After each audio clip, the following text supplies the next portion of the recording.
Seorang pria bernama Pak Rudi, pemilik hotel mewah di Magelang, ternyata menyimpan rahasia kelam. Ia tidak menumbalkan siapapun.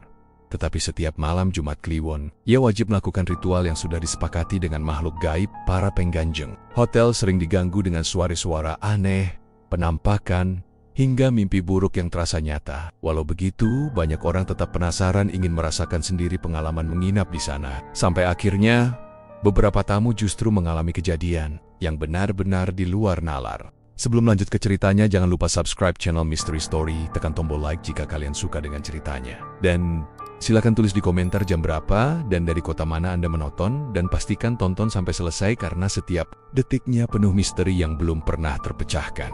Di tengah kota Magelang berdiri sebuah hotel yang dari luar tampak begitu mewah. Gedungnya tinggi, berdinding kaca bening, dan lampu-lampunya selalu menyala terang seakan gak pernah padam. Setiap orang yang lewat pasti menoleh, entah karena kagum dengan kemegahannya, atau justru merasa ada sesuatu yang berbeda dari bangunan itu. Malam hari, lampu-lampu gantung di depan lobi berkilau seperti emas, memberi kesan anggun dan elegan. Hotel ini jadi salah satu ikon kota, apalagi lokasinya strategis, dekat jalan besar dan pusat keramaian. Pemiliknya, seorang pria parubaya bernama Pak Rudi, dikenal masyarakat sebagai sosok yang ramah dan dermawan. Dia sering membantu kegiatan warga, menyumbang ke masjid, bahkan suka bagi-bagi sembako ketika ada acara tertentu. Orang-orang yang gak tahu apa-apa pasti mengira dia hanya pengusaha sukses yang kerja keras. Tapi ada hal aneh yang bikin banyak orang bertanutannya. Hotel lain di sekitar situ sering naik turun jumlah pengunjung. Kadang ramai, kadang sepi, tapi hotel milik Pak Rudi beda. Hampir setiap hari penuh, bahkan di musim sepi sekalipun. Orange sering heran, kenapa hotel ini bisa selalu ramai. Bahkan kalau dibilang mahal, iya, tarifnya memang lebih tinggi daripada hotel lain. Tapi anehnya, tetap saja tamu berdatangan. Sejumlah warga setempat yang pernah bekerja di hotel itu juga sering cerita. Katanya, memang benar hotelnya selalu penuh, tapi suasana di dalamnya nggak pernah benar-benar tenang. Ada kesan dingin, bukan karena AC, tapi hawa yang bikin merinding kalau sedang sendirian. Beberapa tamu juga pernah membisikkan pengalaman aneh yang mereka alami. Seorang bapek bopak yang datang dari Jakarta untuk urusan kerja pernah cerita ke resepsionis kalau malam-malam ia mendengar suara orang berjalan di lorong depan kamarnya. Langkahnya pelan, menyeret, seperti orang pakai sandal tua. Tapi ketika dicek, lorong itu kosong lompong. Gak ada siapa-siapa. Ada juga seorang turis asing yang panik dan marah-marah karena merasa kamarnya digedor dari luar jam 2 pagi. Dia bilang suara gedoran itu keras sekali, sampai ia kaget dan bangun. Tapi pas dilihat lewat peephole, lorongnya kosong, lampu menyala terang, dan gak ada bayangan orang. Kejadian seperti ini bukan 1-2 kali. Banyak tamu yang mengalami hal serupa. Bedanya, gak semua mau cerita. Ada yang langsung diam-diam check out, ada yang berani lapor ke resepsionis. Ada juga yang cuma bisik-bisik ke sesama tamu di meja sarapan. Tapi anehnya, hotel itu gak pernah sepi. Malah makin lama makin terkenal. Seakan ada sesuatu yang justru menarik orang untuk datang. Sampai akhirnya muncul cerita dari mulut ke mulut di kalangan warga sekitar. Katanya, tiap malam Jumat Kliwon, suasana hotel itu selalu berbeda. Lorong yang biasanya tenang, berubah jadi seperti hidup. Lampu kadang meredup sendiri, suara pintu terbuka dan tertutup padahal nggak ada yang lewat. Bahkan ada yang bilang sempat melihat sosok perempuan berambut panjang berdiri di ujung koridor, diam saja menatap tamu yang lewat. Cerita-cerita ini makin lama makin menyebar. Orang-orang di luar Magelang juga dengar kabar tentang hotel mewah tapi angker ini. Ada yang penasaran, ada yang takut. Beberapa tamu malah sengaja datang karena pengen ngerasain sendiri sensasi mistisnya. Kayak semacam uji nyali tapi sambil liburan. Meski begitu, masyarakat sekitar tetap segan sama Pak Rudi. Mereka tahu betul, pria itu sering membantu warga. Ada yang nyeletuk, kalau bukan karena ada sesuatu, mana mungkin hotel sebesar itu bisa selalu penuh. Kayaknya ada yang jagain deh. Tapi bisik-bisik kayak gini jarang sampai ke telinga Pak Rudi. Kalaupun ada yang nyeletuk, biasanya langsung ditutup dengan senyum kecut dan sepat-sepat ganti topik. Beberapa karyawan hotel juga punya cerita sendiri. Seorang cleaning service pernah cerita ke temannya. Katanya waktu ia bersih-bersih kamar di lantai paling atas, tiba-tiba dia merasa ada yang memperhatikan dari kaca jendela. Padahal posisi kamarnya tinggi sekali, nggak mungkin ada orang berdiri. Di luar saat dia menoleh, jelas terlihat bayangan perempuan kurus dengan wajah pucat nempel di kaca. Saking kagetnya, dia teriak dan lari keluar kamar. Anehnya, besoknya dia tetap masuk kerja lagi, seakan nggak ada apa-apa. Walau wajahnya masih pucat dan gemetaran, Seorang resepsionis juga pernah cerita, kalau tengah malam, telepon kamar tamu sering bunyi, padahal kamar itu kosong, nggak ada penghuninya. Kalau diangkat, yang terdengar hanya suara napas berat, seperti orang sakit atau kelelahan. Pernah juga terdengar suara perempuan nangis lirih. Tapi begitu ditanya, langsung diam. Semua kejadian ini bikin orang-orang yang kerja di hotel jadi terbiasa. Mereka saling mengingatkan, kalau malam Jumat Kliwon, jangan sendirian di lorong lantai 3. Atau, kalau ada tamu komplain dengar suara aneh, jangan kaget, bilang aja mungkin tetangga kamar lagi berisik. Tapi justru hal-hal inilah yang bikin hotel itu makin terkenal. Banyak orang yang penasaran, ada yang bilang kalau cuma hotel bagus, di kota lain juga banyak. Tapi kalau hotel bagus plus horor, ya di Magelang cuma ada ini. Sampai ada juga YouTuber horor yang sengaja nginep di sana buat bikin konten. Malam-malam mereka keliling lorong sambil rekam video. Hasilnya bikin merinding. Ada suara ketawa lirih terekam, padahal di lorong nggak ada siapa-siapa. Ada bayangan lewat di depan kamera, padahal tim mereka cuma 3 orang. Videonya sempat viral, bikin hotel itu makin ramai pengunjung. Tentu saja, orang-orang hanya bisa menebak-nebak apa yang sebenarnya terjadi di hotel itu. Ada yang bilang memang ada penunggu lama sejak tanah itu dibangun. Ada juga yang menduga ada perjanjian tertentu yang bikin hotel itu selalu ramai. Tapi tak satu pun bisa membuktikan. Yang jelas, tiap malam Jumat Kliwon, suasana hotel berubah. Dan hanya orang yang berani yang bisa merasakan langsung. Dan dari sinilah awal semua cerita menyeramkan itu bermula. Hotel yang dari luar tampak begitu elegan dan bersinar, ternyata menyimpan rahasia gelap yang gak pernah banner-banner diceritakan Pak Rudi ke siapapun. Pak Rudi dulu bukanlah siapa-siapa. Sebelum punya hotel megah yang jadi ikon kota Magelang, dia hanya seorang pedagang kecil. Hidupnya pas-pasan, bahkan cenderung serba kekurangan. Ia pernah berjualan pakaian di pasar, pernah juga buka warung kopi sederhana di pinggir jalan. Tapi semua usahanya nggak ada yang banner-banner berhasil. Rezeki selalu seret, kadang malah rugi. Sampai suatu hari, ia nekat menjual rumah warisan keluarganya, bahkan menggadaikan tanah peninggalan orang tuanya demi membangun sebuah hotel. Orang-orang waktu itu menganggap Pak Rudi gila. Mana mungkin orang dengan modal terbatas bisa mendirikan hotel, apalagi di tengah kota. Biaya pembangunan jelas bukan main. Tapi entah kenapa proses pembangunan itu berjalan cepat. Seakan ada yang membantu. Bangunannya kok bisa berdiri megah hanya dalam waktu beberapa bulan. Padahal biasanya, proyek hotel sebesar itu butuh waktu lama dan dana yang gak sedikit.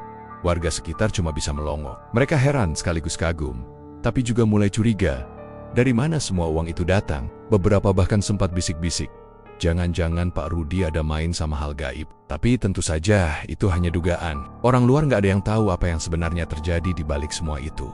Padahal di dalam hati kecilnya, Pak Rudi tahu betul apa yang ia lakukan. Semua ini berawal dari sebuah pertemuan yang nggak pernah ia lupakan. Malam itu, ketika hotel masih berupa pondasi dan tiang-tiang besi, Pak Rudi duduk sendirian di lokasi proyek. Ia sedang pusing karena dana pembangunan hampir habis sementara bangunan baru setengah jadi. Di kepalanya berkecamuk pikiran, kalau proyek ini gagal, habislah hidupnya. Ia sudah nggak punya apa-apa lagi. Rumah terjual, tanah tergadai, tabungan habis. Tengah malam, di bawah cahaya rembulan, datanglah seorang pria tua berjubah hitam. Wajahnya samar-samar, seperti tertutup bayangan. Anehnya, para pekerja yang biasa menjaga proyek malam itu entah kemana. Hanya Pak Rudi seorang diri yang ada di sana. Pria itu duduk di sampingnya tanpa suara, lalu berkata dengan nada pelan tapi tegas, "Kalau kamu benar-benar ingin hotel ini berdiri, aku bisa membantumu. Tapi ada syarat yang harus kau penuhi." Pak Rudi terkejut. Suara pria itu dalam, berat, dan seperti menggema. Ia menoleh, tapi wajah pria itu tetap nggak jelas terlihat. Rasa takut bercampur penasaran menguasai dirinya. "Syarat apa, Pak?" tanyanya gemetar. Pria itu tersenyum tipis. "Tidak ada tumbal nyawa, aku tidak menuntut itu. Tapi, setiap malam Jumat Kliwon, kau harus melakukan sebuah ritual. Tempatnya di ruang bawah tanah hotel ini yang nanti akan kau bangun khusus. Ritual itu tidak boleh terlewat. Kalau kau lalai, semua yang kau miliki akan hancur. Bahkan, jiwamu sendiri bisa jadi taruhannya." Pak Rudi terdiam lama. Dalam hati ia merasa lega, karena yang diminta bukan tumbal manusia. Tapi tetap saja, kata-kata ritual dan nyawa membuat bulu kuduknya berdiri. Namun, bayangan tentang hotel mewah, tamu yang datang silih berganti, dan kekayaan yang melimpah membuat hatinya goyah. Ia akhirnya mengangguk. Meski dengan tangan gemetar, "Saya sanggup, asal hotel ini benar-benar bisa jadi, dan rezeki saya lancar." Pria itu mengangguk. "Kalau begitu, kita sepakat. Ingat baik-baik, setiap malam Jumat Kliwon, kau harus turun ke ruang bawah tanah. Di sana akan kusiapkan sebuah cermin besar, sesajen, dan dupa. Kau hanya perlu duduk menghadap cermin, membaca mantra yang akan kuberikan, dan berbicara denganku lewat pantulan cermin itu. Sederhana, tapi jangan pernah absen. Setelah berkata demikian, pria itu bangkit, lalu perlahan berjalan menjauh. Anehnya, langkahnya tidak menimbulkan suara sama sekali. Begitu sampai di ujung halaman proyek, sosoknya lenyap begitu saja, seolah ditelan kegelapan malam. Pak Rudi masih terdiam, keringat dingin membasahi tubuhnya. Ia sendiri bingung, apakah barusan itu nyata atau hanya mimpi? Tapi keesokan harinya, ketika ia kembali ke proyek, ia melihat sesuatu yang membuat jantungnya hampir berhenti. Di salah satu sudut pondasi, ada sebuah lubang yang semalam belum ada. Lubang itu dalam, seperti ruang bawah tanah, dan di dalamnya sudah ada sebuah cermin besar yang berdiri tegak. Sejak saat itu, semua berjalan lancar. Dana pembangunan tiba-tiba lancar. Entah dari mana. Beberapa investor asing datang menawarkan kerjasama tanpa diminta. Material bangunan tiba-tiba tersedia dalam jumlah besar. Meski sebelumnya sulit didapat, para pekerja juga bekerja lebih cepat. Dari bayosannya, seolah ada tenaga tambahan yang ikut membantu. Akhirnya hotel itu berdiri megah hanya dalam beberapa bulan. Warga yang heran semakin yakin ada sesuatu di baliknya, tapi tak ada yang berani menanyakan langsung. Mereka hanya bisa menatap kagum setiap kali lewat depan hotel yang makin hari makin ramai tamu. Malam Jumat Kliwon pertama setelah hotel resmi dibuka, Pak Rudi merasa cemas. Ia ingat jelas janji yang pernah ia buat. Dengan tubuh gemetar ia turun ke ruang bawah tanah. Suasana di sana lembab dan pengap. Cermin besar itu berdiri tegak, dikelilingi dupa yang sudah siap menyala. Di depan cermin ada meja kecil dengan sesajen, kembang 7 rupa, kemenyan, air putih dalam kendi, dan sebatang rokok kretek dengan hati-hati. Pak Rudi duduk bersila di depan cermin. Ia membaca mantra yang semalam sudah ia hafalkan. Perlahan, asap dupa memenuhi ruangan. Udara semakin dingin, dan saat itu bayangan di cermin mulai bergerak sendiri. Pak Rudi menahan napas. Bayangannya seharusnya hanya mengikuti gerakan tubuhnya, tapi kini berbeda. Bayangan itu tersenyum, padahal wajahnya sendiri tidak. Mata bayangan itu memerah, dan bibirnya perlahan membuka. Dari dalam cermin, suara pria tua berjubah hitam terdengar lagi. Kau sudah menepati janji. Mulai malam ini, hotelmu akan selalu ramai, rezekimu lancar, dan tak ada yang bisa menggoyahkan usahamu. Tapi ingat, jangan pernah berhenti melakukan ritual ini. Karena jika kau berhenti, semua yang ada padamu akan hilang. Pak Rudi mengangguk, meski jantungnya berdegup kencang. Ia hanya bisa menunduk, menerima perjanjian itu sepenuhnya. Sejak malam itu, ritual jadi bagian dari hidupnya. Setiap malam Jumat Kliwon, tanpa pernah terlewat, ia turun ke ruang bawah tanah. Duduk di depan cermin, menyalakan dupa, dan berbicara dengan sosok misterius itu. Ia tidak pernah bercerita ke siapapun, bahkan ke keluarganya sendiri. Bagi orang, ia hanyalah pengusaha sukses yang dermawan. Tapi di balik semua itu, ada rahasia kelam yang terus ia simpan rapat-rapat. Hotel Pak Rudi pun semakin berjaya. Tamu datang dari mana-mana, mulai dari wisatawan biasa, pejabat, hingga orang asing. Semua kamar hampir selalu penuh boken di hari-hari sepi sekalipun. Tapi seiring dengan kejayaan itu, gangguan demi gangguan mulai muncul di hotelnya. Suara-suara aneh, penampakan bayangan, sampai tamu yang sering mimpi buruk Pak Rudi tahu. Itu semua bagian dari perjanjian yang ia buat. Ia tidak bisa mengelak. Baginya, itu harga yang harus dibayar. Dan yang paling menakutkan adalah, setiap kali ia melakukan ritual di depan cermin, ia merasa ada sesuatu yang hilang dari dirinya. Kadang, pikirannya kosong, kadang tubuhnya lemas seperti habis dihisap tenaganya. Bayangannya di cermin juga makin lama makin berbeda. Wajah di dalam cermin kadang tersenyum sinis, kadang matanya melotot seakan ingin keluar dari kaca.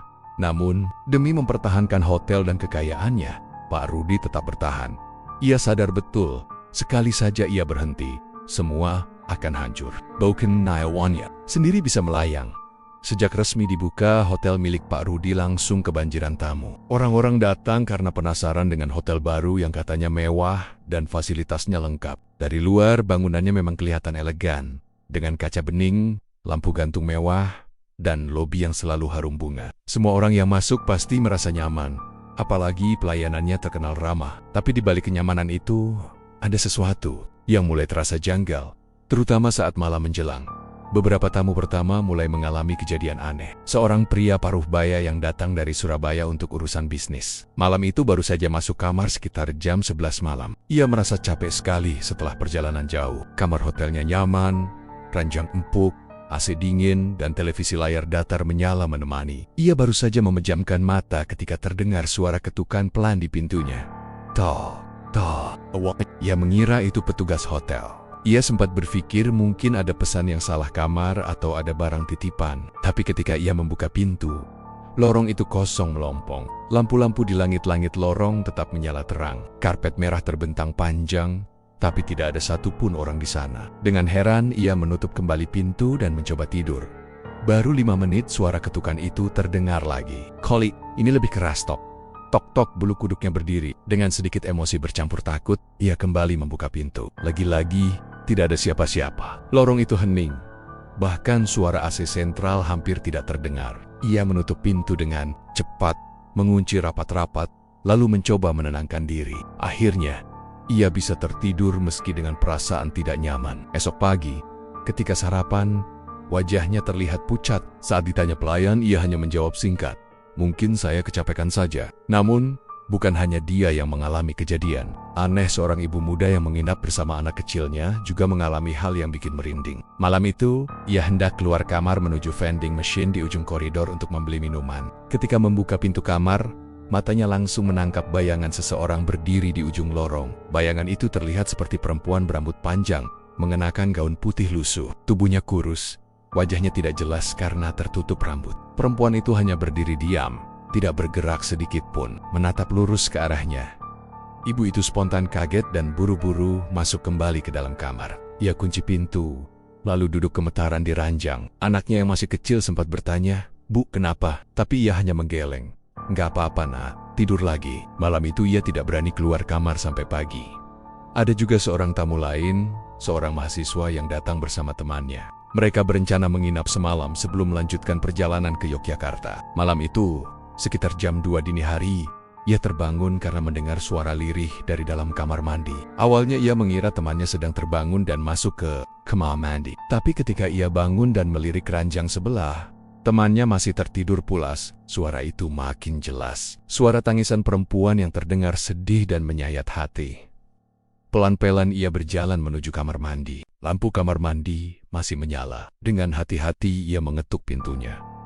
"Halo, ada orang?" tanyanya lirih. Tidak ada jawaban, hanya suara tangisan yang makin keras. Dengan gemetar ia memberanikan diri membuka pintu. Dan betapa kagetnya ia. Kamar mandi itu kosong. Tidak ada siapa-siapa. Aircon mati, lantai kering, tidak ada tanda ada orang di sana. Tapi suara tangisan itu masih sempat terdengar bergema samar-samar. Sebelum akhirnya hilang begitu saja, ia langsung menutup pintu kamar mandi dan kembali ke ranjang, memeluk bantal dengan tubuh gemetar sampai pagi. Kejadian-kejadian aneh ini semakin sering dialami tamu-tamu pertama hotel. Namun, anehnya, setiap kali pagi tiba, suasana kembali normal. Lobi ramai dengan tamu yang sarapan, para pelayan sibuk melayani, dan semua orang Suliola lupa dengan kejadian menyeramkan semalam. Beberapa tamu bahkan memilih untuk tidak bercerita, karena merasa mungkin hanya mimpi atau halusinasi, tapi bagi sebagian orang yang peka, mereka yakin itu bukan sekadar mimpi. Ada sesuatu yang memang sengaja memperlihatkan diri. Malam-malam berikutnya, gangguan semakin sering. Seorang turis asing bahkan sampai komplain keras di resepsionis. Ia bilang semalam pintu kamarnya digedor keras-keras, seperti ada orang yang ingin masuk dengan paksa. Tapi begitu ia intip lewat peephole lorong kosong, tidak ada siapapun. Ketika ia buka pintu, udara dingin menyapu wajahnya don di karpet. Lorong terlihat bekas kaki basah menuju arah tangga darurat. Resepsionis hanya bisa minta maaf, meski dalam hati ia tahu itu bukan pertama kalinya ada tamu yang cerita begitu. Bahkan beberapa karyawan sudah hafal kalau malam Jumat Kliwon, komplain-komplain semacam itu pasti muncul. Ada juga kisah seorang tamu yang menginap sendirian di lantai 3. Ia baru selesai mandi dan sedang mengeringkan rambut di depan cermin. Saat sedang sibuk dengan hairdryer, ia merasa ada yang berjalan di belakangnya. Sekilas ia melihat bayangan melintas. Ia pikir itu hanya pantulan aneh karena cahaya lampu. Tapi ketika ia mematikan hairdryer dan menatap cermin lebih jelas, di belakangnya ada sosok hitam tinggi besar, berdiri diam. Sosok itu tidak punya wajah, hanya bayangan pekat yang lebih gelap dari kegelapan itu sendiri. Ia menjerit histeris dan berlari keluar kamar hanya dengan handuk membungkus tubuh. Beberapa tamu lain sempat melihatnya panik, dan karyawan segera menenangkannya. Namun sampai pagi, wajahnya masih pucat pasi. Ia menolak kembali ke kamar dan memilih check out dini. Meski kejadian-kejadian menyeramkan ini terus terjadi, anehnya hotel tetap penuh. Bahkan semakin ramai. Banyak yang datang justru karena penasaran. Beneran ada hantunya nggak sih? Kata mereka. Ada yang sengaja bawa kamera, ada yang rekam suara malam-malam, bahkan ada yang sengaja keliling lorong jam 3 pagi. Namun kebanyakan dari mereka akhirnya menyerah. Ada yang sakit setelah pulang, ada yang diganggu mimpi buruk berhari-hari, ada pula yang tiba-tiba jatuh sakit tanpa sebab jelas. Seolah-olah roh-roh yang menghuni hotel itu sengaja menempel pada orang-orang yang berani mengusik. Sementara itu, Pak Rudi tetap tenang. Ia tahu betul semua kejadian aneh itu bukan kebetulan. Itu semua bagian dari perjanjian yang ia buat. Ia tidak bisa menghentikan gangguan itu. Yang bisa ia lakukan hanyalah memastikan ritual di ruang bawah tanah tetap ia lakukan setiap malam Jumat Kliwon. Dengan begitu, hotelnya akan terus berjaya, meski dihantui cerita-cerita menyeramkan. Yang lebih aneh lagi, setiap kali ada tamu yang mengalami gangguan parah, keesokan harinya jumlah pemesanan kamar justru meningkat. Seakan-akan cerita horor itu jadi magnet yang menarik lebih banyak tamu datang. Banyak orang yang gak peduli dengan rasa takut. Mereka malah ingin membuktikan sendiri.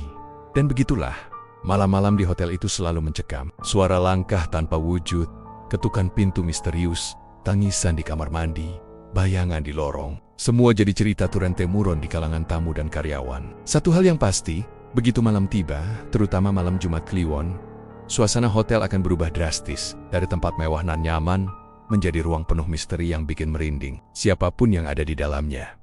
Malam itu, kota Magelang tampak tenang. Lampu-lampu jalan menyala redup, dan suara jangkrik terdengar samar dari kejauhan. Tapi di dalam hotel megah milik Pak Rudi, suasana sama sekali berbeda. Lobi memang masih ramai. Tamu-tamu terlihat menikmati fasilitas. Beberapa masih duduk di restoran, sementara sebagian lainnya memilih beristirahat di kamar mereka. Namun tanpa ada yang tahu, Pak Rudi bersiap melakukan sesuatu yang tidak seorang pun boleh menyaksikan. Setiap malam Jumat Kliwon, tepat jam 12 malam, ia turun ke ruang bawah tanah hotelnya. Ruang itu tidak pernah diketahui tamu atau bahkan sebagian besar karyawannya. Lokasinya tersembunyi di balik pintu besi yang ada di area gudang. Dari luar, hanya terlihat seperti ruangan penyimpanan biasa, penuh kardus dan peralatan hotel. Tapi kalau membuka pintu besi kedua di dalamnya, barulah seseorang akan menemukan tangga tua menurun ke bawah tanah yang lembab dan gelap. Pak Rudi melangkah pelan menuruni tangga itu, membawa sebuah nampan berisi sesajen lengkap. Ada bunga 7 rupa, kemenyan, kepala ayam hitam yang sudah dipotong, segelas air putih, dan kain hitam kecil yang sudah dilipat rapi. Langkahnya terdengar berat. Meski ia sudah terbiasa melakukan ritual ini selama bertahun-tahun, hatinya selalu berdebar setiap kali tiba malam Jumat Kliwon. Ia tahu betul, ritual ini tidak bisa disepelekan. Kalau sampai ia lalai atau salah sedikit, balasan yang datang bisa jauh lebih mengerikan daripada kehilangan hotelnya. Ruang bawah tanah itu dingin, bahkan lebih dingin dari ruangan berase sekalipun. Dinding-dindingnya terbuat dari batu bata lama, basah oleh kelembapan. Di tengah ruangan berdiri sebuah cermin besar setinggi hampir 2 meter dengan bingkai kayu tua yang dipenuhi ukiran aneh. Ukiran itu tidak mirip motif tradisional atau hiasan umum, lebih menyerupai simbol-simbol asing yang sulit dipahami. Konon, cermin itu bukan sembarang benda, melainkan pintu penghubung antara dunia manusia dan dunia makhluk gaib yang menjadi penjaga hotel ini, Pak. Rudi meletakkan sesajen di atas meja kecil yang sudah tersedia di depan cermin. Lalu ia menyalakan kemenyan. Asap putih pekat mulai naik perlahan, menyelimuti cermin. Bau menyengat menusuk hidung, bercampur dengan aroma bunga 7 rupa yang menebar samar. Ruangan itu terasa semakin sesak. Pak Rudi duduk bersila di lantai, tepat menghadap cermin, lalu mulai membaca mantra pelan-pelan. Suaranya bergetar, tapi tegas.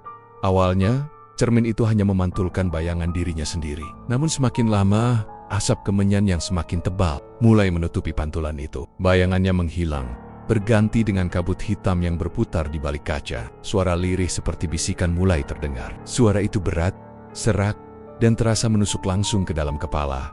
"Kau datang lagi, Rudi?" Suara itu terdengar, seperti berasal dari balik cermin. Pak Rudi menunduk dalam-dalam. "Ya, saya datang. Saya bawa apa yang kau minta." Kabut di cermin berputar lebih cepat, Lalu perlahan wujud itu muncul. Sosok tinggi dengan kulit pucat berdiri di balik kaca. Matanya merah menyala. Bibirnya tersenyum lebar. Terlalu lebar untuk ukuran manusia normal. Senyuman itu tidak memberi rasa nyaman, justru membuat bulu kuduk berdiri. Wujud itu tampak seperti manusia, tapi ada sesuatu yang salah pada tubuhnya. Tangannya panjang, kukunya hitam, dan suaranya membuat dada terasa sesak seakan kehabisan udara.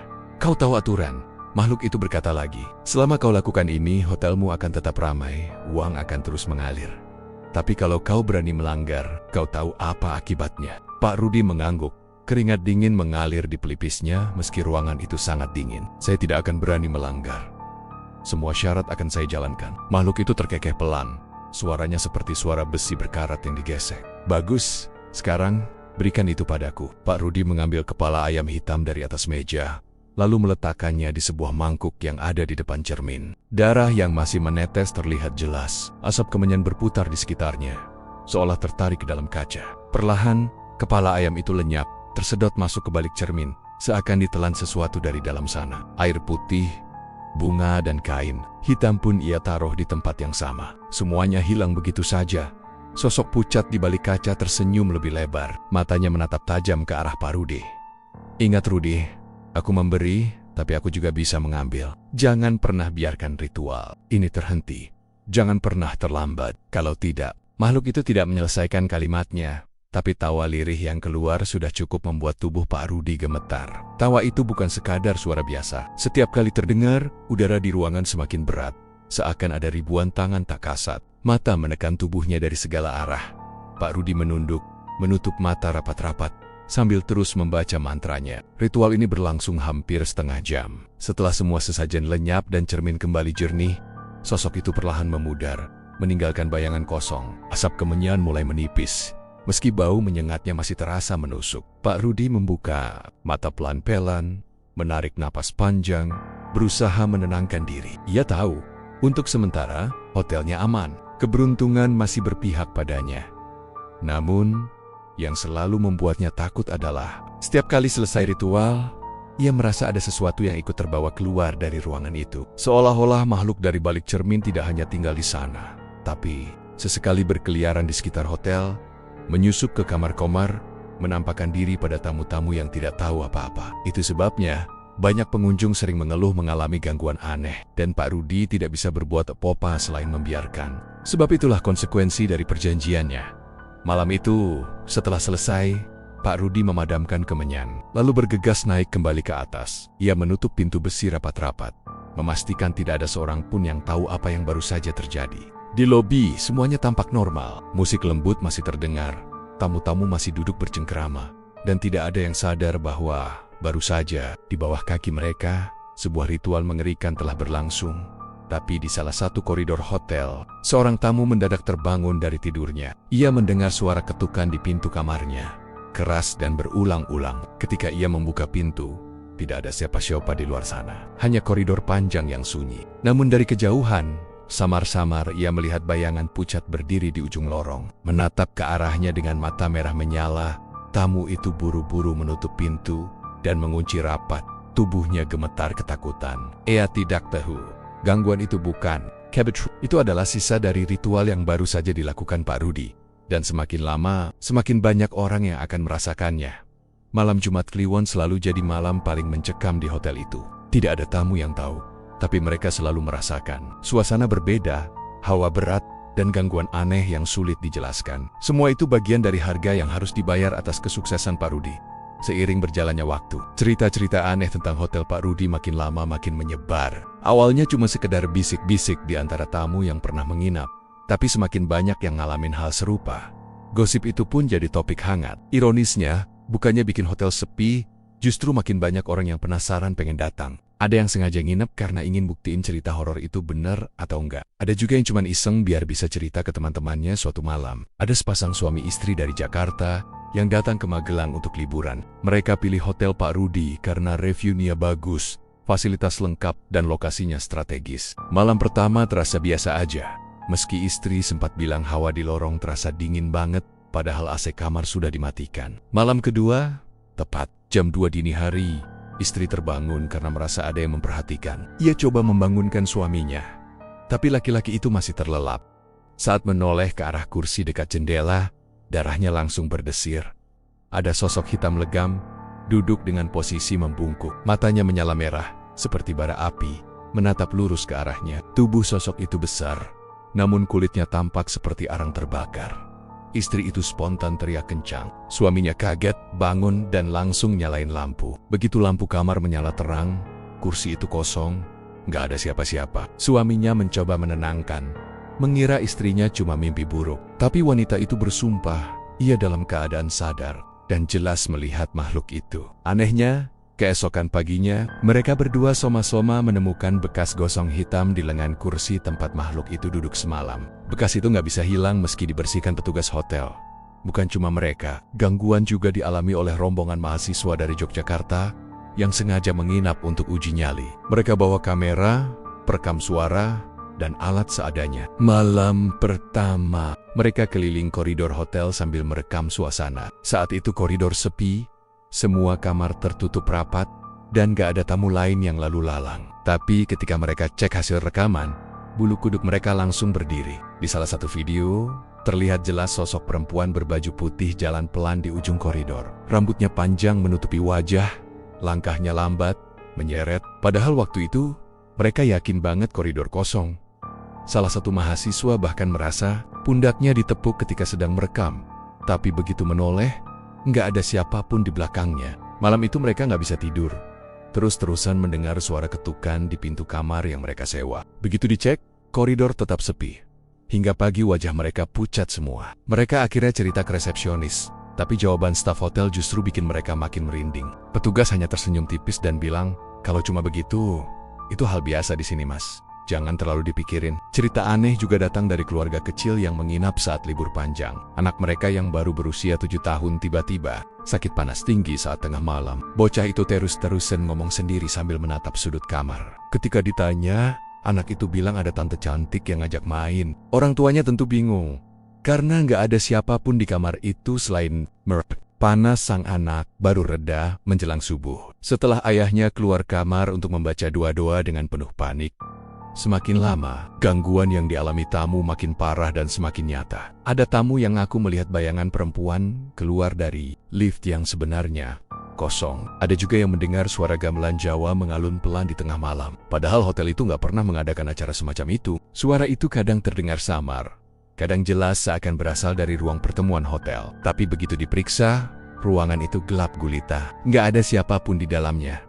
Beberapa orang juga pernah melihat sosok pria tua berpakaian lurik Jawa lengkap dengan belangkon, berjalan di area parkiran. Dari jauh, sosok itu terlihat nyata, bahkan sempat menyapa dengan senyuman aneh. Namun begitu didekati, sosok itu hilang perlahan seperti asap tertiup angin, yang bikin suasana makin mencekam. Hampir setiap tamu yang ngalamin kejadian aneh itu mengalami mimpi buruk yang sama. Mereka mimpi berada di sebuah ruangan gelap dengan cermin besar di depannya. Dari dalam cermin, muncul makhluk berkulit pucat dengan mata merah yang tersenyum lebar. Makhluk itu berbisik sesuatu yang gak mereka pahami, tapi selalu membuat dada terasa sesak, seperti ada beban berat menekan. Begitu terbangun, mereka selalu merasa kelelahan luar biasa, seakan mimpi itu bukan sekedar bunga tidur.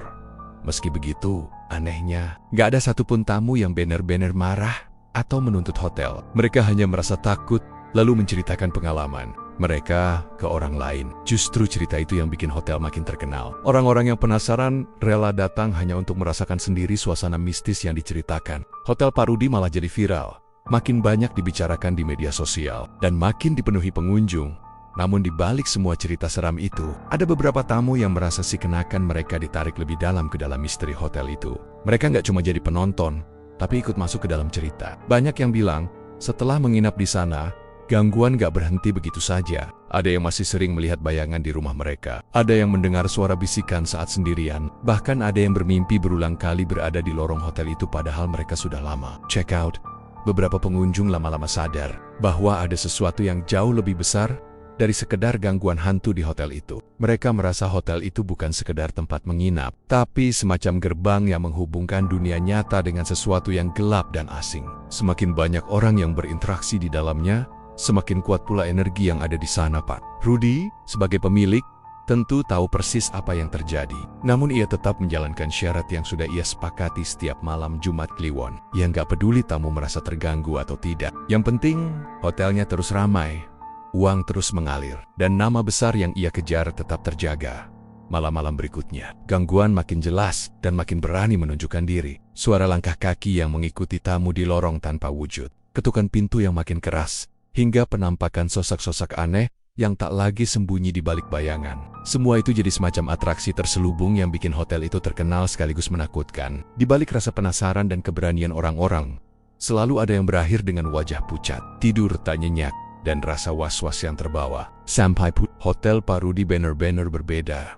Bukan sekedar tempat istirahat, tapi tempat di mana dunia gaib menampakkan dirinya tanpa bisa ditolak.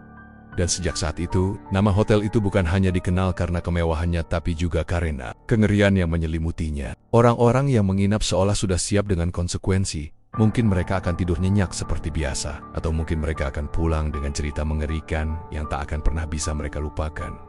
Malam itu suasana di Hotel Pak Rudi terasa lebih dingin dari biasanya. Angin berdesir pelan di sela-sela jendela koridor, membuat tirai panjang berkibar pelan, seakan ada yang berjalan lewat. Lampu-lampu gantung di lobi berkilau seperti biasa, tetapi ada aura aneh yang gak bisa dijelaskan. Malam itu kebetulan jatuh di malam Jumat Kliwon, waktu yang bagi sebagian orang dianggap penuh mistis.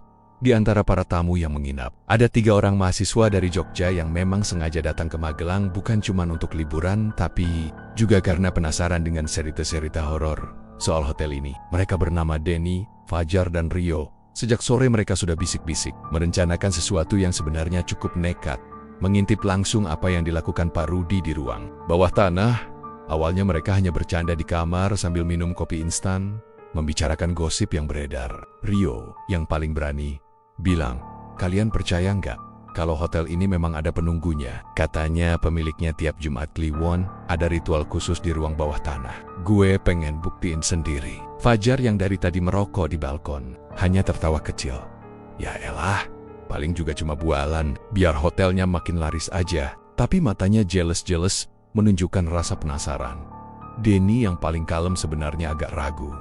"Gue nggak yakin deh, cerita-cerita beginian biasanya ada benernya. Kalau kita nekat, gimana kalau beneran lihat sesuatu?" Rio menepuk bahu Denny sambil nyengir, justru itu tantangannya. "Kita kan anak muda, masa penakut?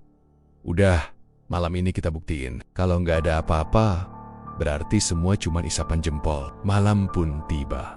Jam menunjukkan pukul 11 lebih sedikit ketika ketiganya mulai keluar kamar. Koridor hotel sudah sepi, hanya ada suara AC sentral yang berdengung halus. Mereka menuruni tangga perlahan, menyusuri lorong yang jarang dilewati. Anehnya, makin ke bawah, suasana makin lembab dan dingin. Bau kemenyan samar-samar tercium di udara. "Wah, lo cium nggak?" bisik Fajar. "Kayak ada bau dupa." Denny menelan ludah, mulai merasa nggak enak. "Kayaknya bener deh, ada sesuatu di bawah." Mereka pun sampai di sebuah pintu besi tua yang agak tersembunyi di ujung lorong. Dari celah bawah pintu, terlihat cahaya redup berkedip-kedip, entah dari lilin atau lampu minyak. Suara lirih seperti orang melantunkan doa terdengar samar. Rio memberi kode agar mereka menunduk dan mengintip dari selat tangga yang menurun ke bawah tanah. Benar saja, di sana terlihat Pak Rudi duduk bersila di depan sebuah cermin besar. Cermin itu dipasang tegak, berbingkai kayu hitam penuh ukiran aneh. Di depannya tersusun sesajen, bunga 7 rupa, kendi berisi air, kemenyan yang masih menyala, dan beberapa makanan tradisional yang diletakkan di atas tampah. Pak Rudi terlihat berbeda dari biasanya. Kalau di siang hari ia dikenal ramah, suka menyapa tamu dengan senyum lebar. Malam itu wajahnya kaku dan serius. Bibirnya komat kemit melafalkan sesuatu, entah mantra atau doa. Dengan nada berat yang membuat bulu kuduk berdiri, ketiga mahasiswa itu menahan napas, saling melirik dengan wajah tiga. Suasana semakin mencekam ketika tiba-tiba cermin besar di depan Pak Rudi bergetar pelan. Seperti ada sesuatu di baliknya yang berusaha keluar. Asap putih dari kemenyan makin tebal, menutupi hampir setengah ruangan. Rio berbisik sangat pelan, "Gila, ini beneran. Kalian lihat nggak cerminnya goyang?" Fajar menatap dengan mata terbelalak. "Anjir, itu bukan goyang biasa, kayak ada sesuatu di dalamnya." Denny meremas lengan Fajar kuat-kuat, tubuhnya gemetar. "Gue bilang juga apa? Jangan ikut-ikutan gini." Mendadak dari dalam cermin muncul bayangan samar. Mula-mula hanya gelap, lalu perlahan membentuk sosok. Kulitnya pucat keabu-abuan, matanya merah menyala seperti bara, bibirnya tipis dengan senyum aneh yang bikin jantung berdegup kencang. Sosok itu menempelkan wajahnya ke permukaan cermin, seakan sedang mengintip balik ke arah Pak Rudi. Pak Rudi menunduk dalam-dalam, suaranya berubah lebih berat, hampir menyerupai bisikan yang membuat telinga berdenging. Aku sudah memenuhi syarat, jangan ganggu tamu-tamuku. Sosok dalam cermin itu hanya tersenyum, lalu suaranya terdengar lirih, meski tidak jelas dari mana asalnya. Kau menepati janji, tapi ada yang lain di sini. Ketiga mahasiswa yang bersembunyi langsung panik. Mereka merasa sosok itu menyadari kehadiran mereka. Fajar hampir saja terpeleset saat mundur pelan. Untung Rio cepat menahan.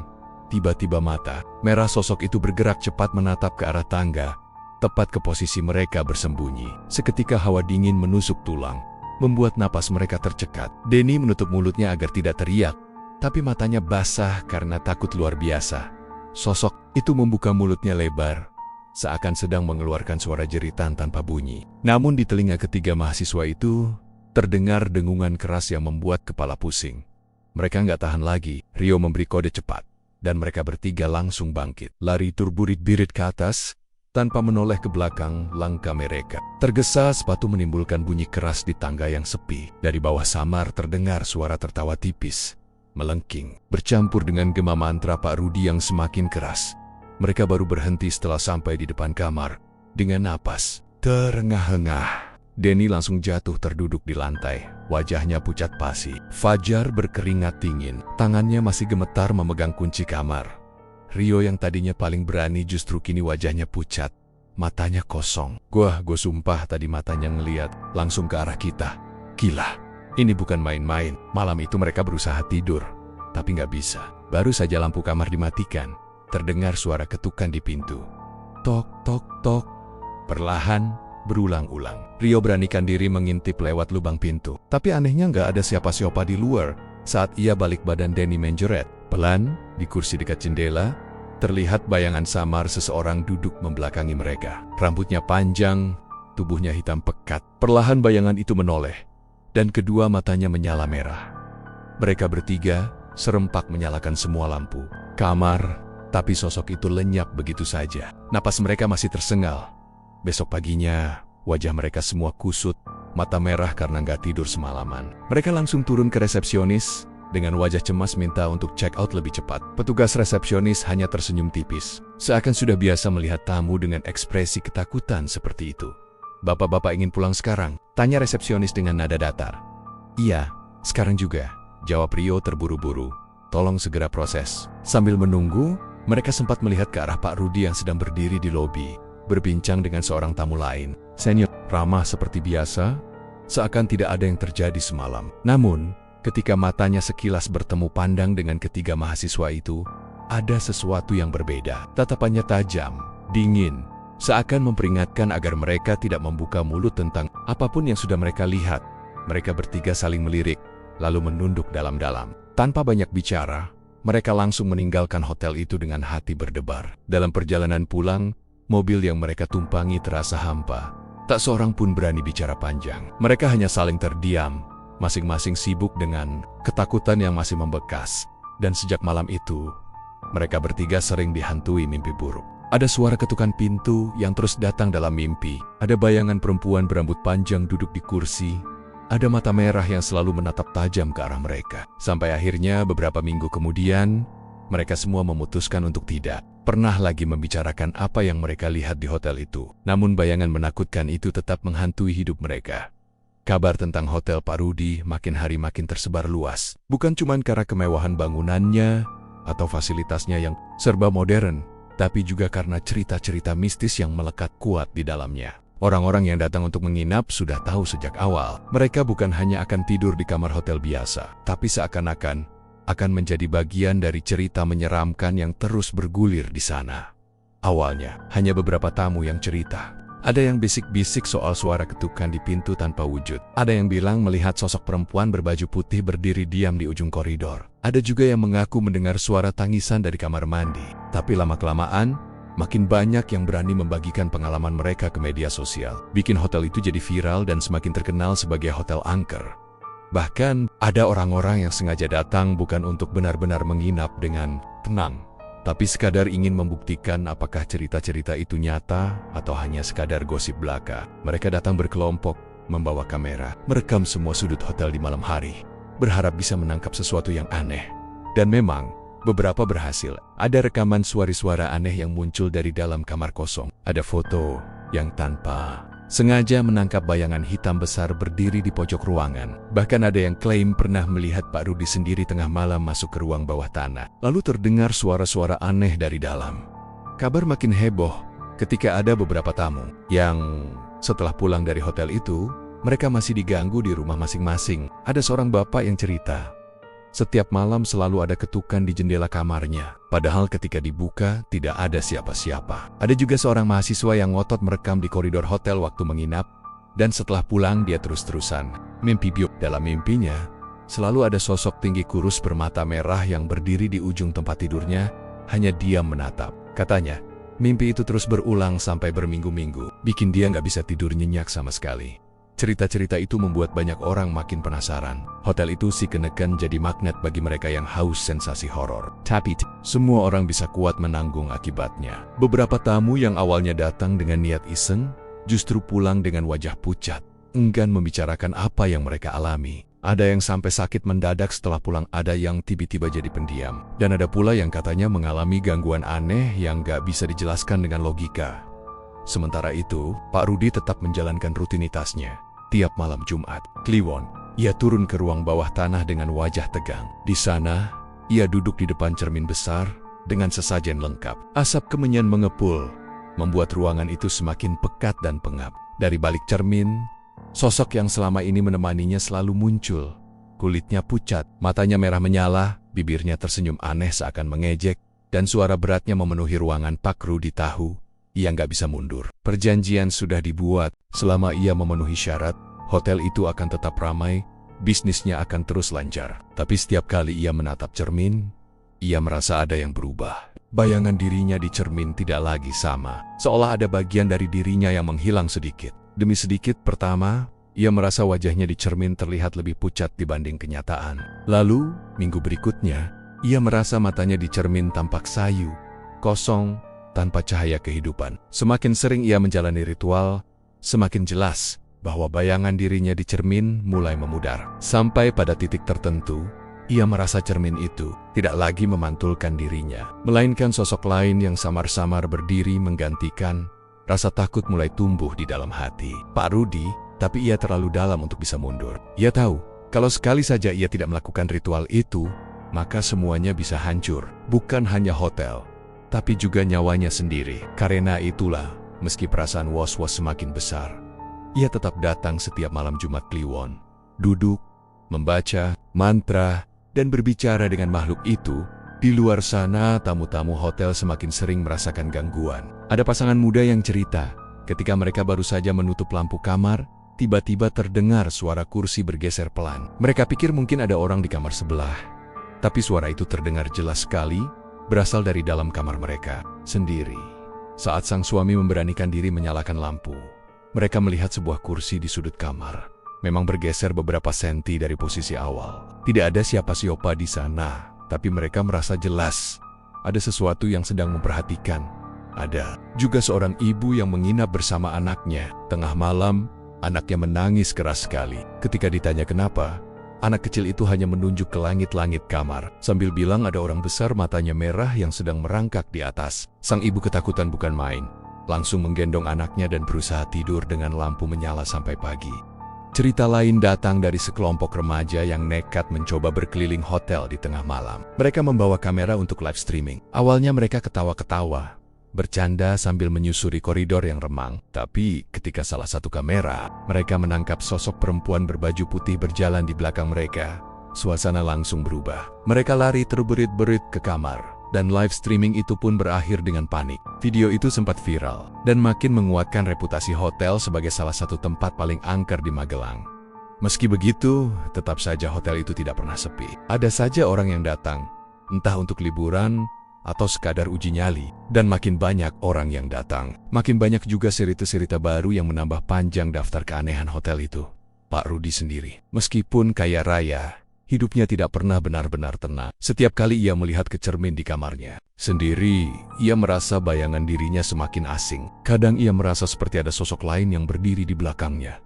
Padahal saat menoleh tidak ada siapa-siapa. Tidurnya juga sering diganggu oleh mimpi buruk. Ia sering bermimpi berjalan di lorong hotelnya sendiri, tapi lorong itu gelap tanpa ujung. Dan di setiap sudut lorong, selalu ada sepasang mata merah yang menatapnya.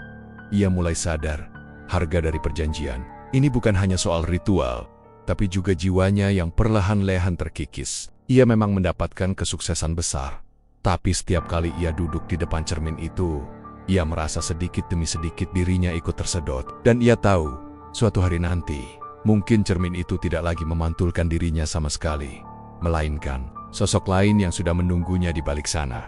Sampai hari ini, hotel itu tetap berdiri megah di Magelang. Banyak orang yang datang dengan wajah penuh semangat, penasaran dengan cerita horor yang menyelimuti tempat itu. Tapi mereka semua akhirnya pulang dengan cerita berbeda-beda. Ada yang berani membagikan, ada yang memilih diam karena takut. Satu hal yang selalu sama, hampir semua orang mengaku, selama mereka menginap di sana, selalu ada perasaan tidak enak. Seperti ada sesuatu dari kegelapan yang terus memperhatikan mereka. Dan yang paling menyeramkan, beberapa tamu bahkan mengaku, setelah lama meninggalkan hotel itu, mereka masih merasakan hal yang sama. Suara ketukan, mimpi buruk, bayangan samar semuanya seakan ikut pulang bersama mereka. Seakan-akan hotel itu tidak hanya sebuah tempat, melainkan pintu yang bisa menghubungkan mereka dengan sesuatu yang lebih gelap. Rahasia Pak Rudi memang sudah lama tercium, tapi tidak ada yang benar-benar bisa membuktikannya. Orang hanya bisa berasumsi, mendengar cerita dari mulut ke mulut, atau melihat sendiri bukti yang terekam kamera. Tapi semua orang tahu, ada sesuatu yang tidak wajar yang membuat hotel itu bisa tetap berdiri dengan megah dan terus ramai dikunjungi. Meski kisah angkernya sudah begitu terkenal. Dan satu hal yang pasti, siapapun yang pernah menginap di hotel itu, mereka tidak akan pernah melupakan perasaan mencekam yang terus menghantui, bahkan setelah lama pergi. Karena sekali kamu masuk ke dalamnya, seolah-olah kamu sudah menjadi bagian dari cerita yang tidak akan pernah selesai. Itulah kisah tentang pesugihan pemilik hotel di Magelang. Cerita ini mengingatkan kita bahwa nggak ada kekayaan yang datang begitu saja tanpa harga yang harus dibayar. Boleh jadi bukan tumbal nyawa, tapi ada perjanjian yang lebih menakutkan daripada itu. Jadi, kalau kalian suatu saat menginap di hotel dan merasa ada yang aneh, jangan coba-coba mencari tahu lebih jauh, karena bisa saja kalian justru melihat sesuatu yang seharusnya tidak kalian lihat. Terima kasih sudah menonton channel Mystery Story. Terus dukung channel ini dengan cara komen, like, share, dan subscribe. Mohon maaf jika ada kesamaan nama tokoh, tempat kejadian ataupun cerita, itu adalah kebetulan semata.